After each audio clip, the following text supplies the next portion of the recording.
ആകാശവാണി. നമസ്കാരം. പ്രാദേശിക വാർത്തകൾ വായിക്കുന്നത് അരവിന്ദ്.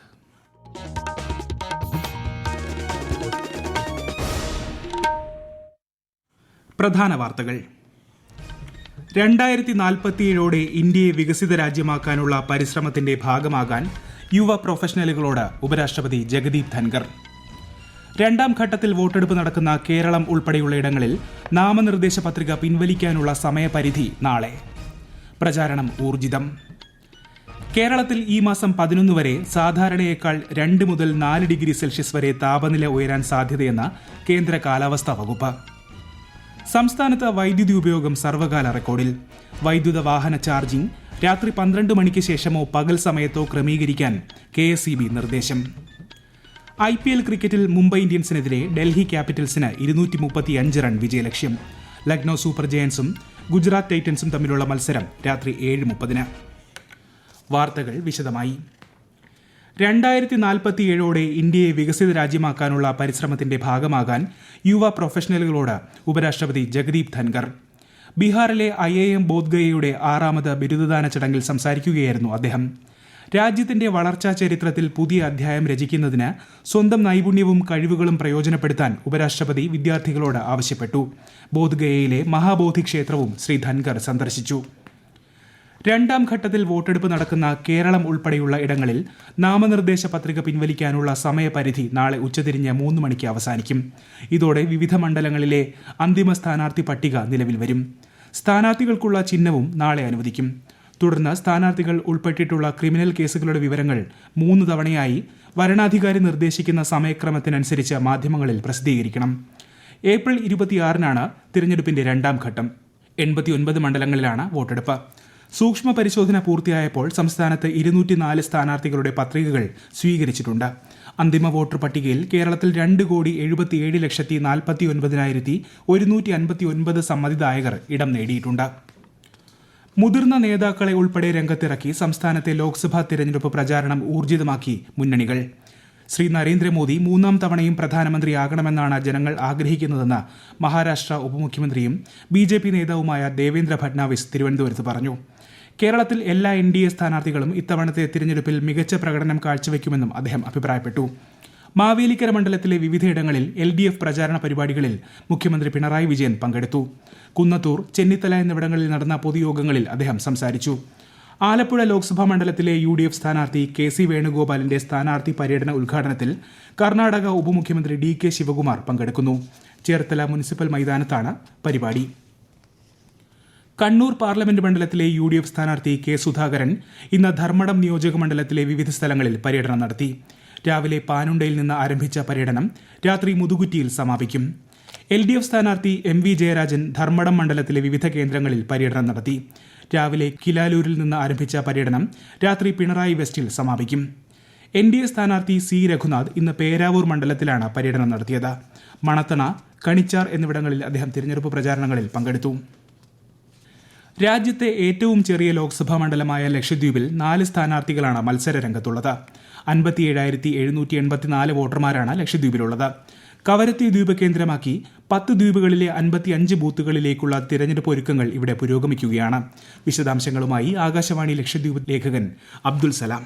NCP ശരത് പവാർ പക്ഷ സ്ഥാനാർത്ഥിയായി നിലവിലെ MP Muhammad Faizal, Indian National Congress സ്ഥാനാർത്ഥിയായി മുൻ MP advocate Hamdullah Sayeed, BJP പിന്തുണയോടെ NCP അജിത് പവാർ പക്ഷ സ്ഥാനാർത്ഥിയായി കടമത്ത് ദ്വീപ് സ്വദേശി TP യൂസഫ്, കൂടാതെ സ്വതന്ത്ര സ്ഥാനാർത്ഥിയായി കൽപ്പേനി ദ്വീപ് സ്വദേശി K കോയ എന്നിവരാണ് ലക്ഷദ്വീപിൽ മത്സരരംഗത്തുള്ളത്. ഓരോ ദ്വീപുകളിലും എത്തി വീടുകൾ തോറും കയറിയിറങ്ങി വോട്ടർമാരെ നേരിൽ കണ്ടുകൊണ്ടാണ് ലക്ഷദ്വീപിൽ സ്ഥാനാർത്ഥികളുടെ ലോക്സഭാ തെരഞ്ഞെടുപ്പ് പ്രചാരണ പരിപാടികൾ പുരോഗമിക്കുന്നത്. മത്സ്യബന്ധനം, തെങ്ങ് കൃഷി, ഒപ്പം ടൂറിസം എന്നിവയാണ് ലക്ഷദ്വീപിന്റെ പ്രധാന വരുമാന മേഖല. ഇതുമായി ബന്ധപ്പെട്ട ആവശ്യങ്ങളാണ് തെരഞ്ഞെടുപ്പിൽ പ്രധാനമായും ദ്വീപ് നിവാസികൾക്കിടയിലെ ചർച്ചാ വിഷയങ്ങളാവുക. 2019 പിന്നിട്ട തെരഞ്ഞെടുപ്പിൽ കേവലം 823 വോട്ടിന്റെ ഭൂരിപക്ഷത്തിൽ NCP സ്ഥാനാർത്ഥിയായിരുന്ന മുഹമ്മദ് ഫൈസൽ വിജയിച്ച ലക്ഷദ്വീപിൽ ഇത്തവണയും വാശിയേറിയ മത്സരമാണ് നടക്കുക.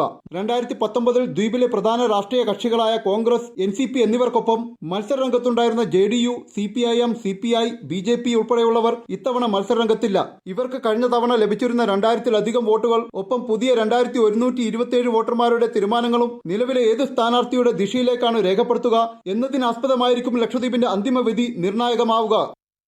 സംസ്ഥാനത്ത് ഈ മാസം 11 വരെ സാധാരണയേക്കാൾ 2 മുതൽ 4 ഡിഗ്രി സെൽഷ്യസ് വരെ താപനില ഉയരാൻ സാധ്യതയെന്ന് കേന്ദ്ര കാലാവസ്ഥാ വകുപ്പ്. പാലക്കാട് ജില്ലയിൽ ഉയർന്ന താപനില 41 ഡിഗ്രി സെൽഷ്യസ് വരെയും, കൊല്ലം ജില്ലയിൽ 40 ഡിഗ്രി സെൽഷ്യസ് വരെയും, തൃശൂർ ജില്ലയിൽ 39 ഡിഗ്രി സെൽഷ്യസ് വരെയും, കണ്ണൂർ, കോഴിക്കോട്, പത്തനംതിട്ട, കോട്ടയം ജില്ലകളിൽ 38 ഡിഗ്രി സെൽഷ്യസ് വരെയും, എറണാകുളം, ആലപ്പുഴ ജില്ലകളിൽ ഉയർന്ന താപനില 37 ഡിഗ്രി സെൽഷ്യസ് വരെയും, തിരുവനന്തപുരം, മലപ്പുറം, കാസർഗോഡ് ജില്ലകളിൽ ഉയർന്ന താപനില 36 ഡിഗ്രി സെൽഷ്യസ് വരെയും ഉയരാനാണ് സാധ്യത.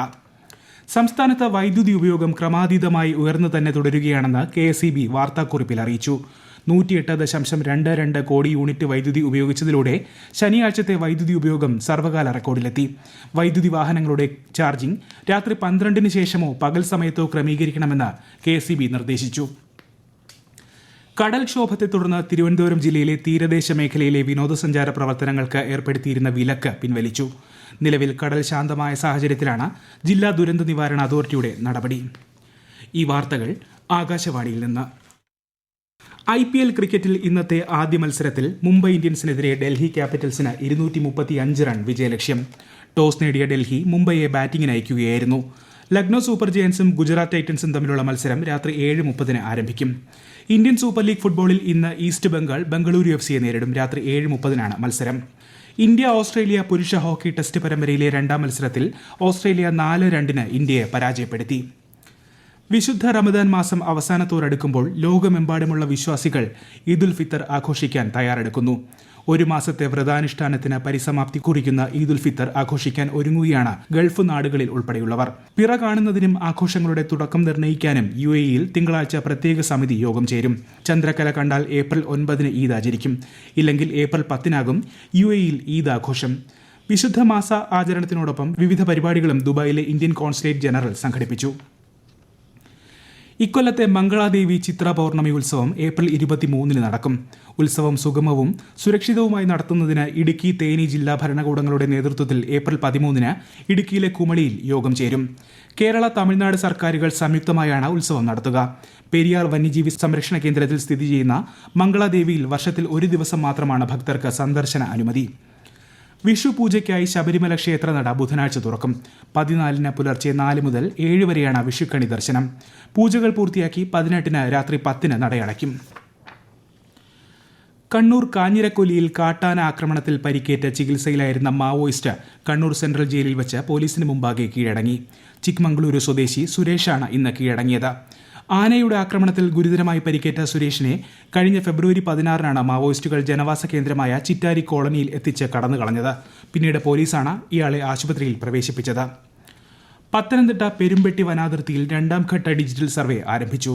തഹസീൽദാരുടെ സാന്നിധ്യത്തിൽ പെരുമ്പെട്ടി ഡിജിറ്റൽ സർവേ ഓഫീസറുടെ നേതൃത്വത്തിൽ വനം, റവന്യൂ സർവേ ഉദ്യോഗസ്ഥർ വലിയകാവ് വനത്തിന്റെ അതിർത്തിയിലാണ് പരിശോധന ആരംഭിച്ചത്.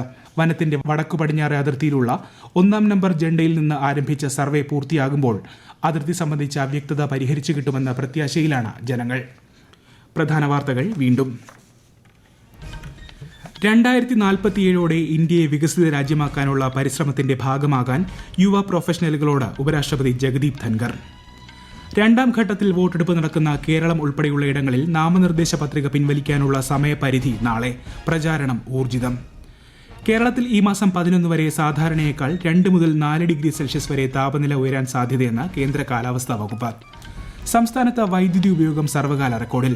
വൈദ്യുത വാഹന ചാർജിംഗ് രാത്രി 12 മണിക്ക് ശേഷമോ പകൽ സമയത്തോ ക്രമീകരിക്കാൻ KSEB നിർദ്ദേശം. IPL ക്രിക്കറ്റിൽ മുംബൈ ഇന്ത്യൻസിനെതിരെ ഡൽഹി ക്യാപിറ്റൽസിന് 235 റൺ വിജയലക്ഷ്യം. ലക്നൌ സൂപ്പർ ജയൻസും ഗുജറാത്ത് ടൈറ്റൻസും തമ്മിലുള്ള മത്സരം രാത്രി 7:30. വാർത്തകൾ കഴിഞ്ഞു. അടുത്ത വാർത്താ പ്രക്ഷേപണം രാത്രി 7:25.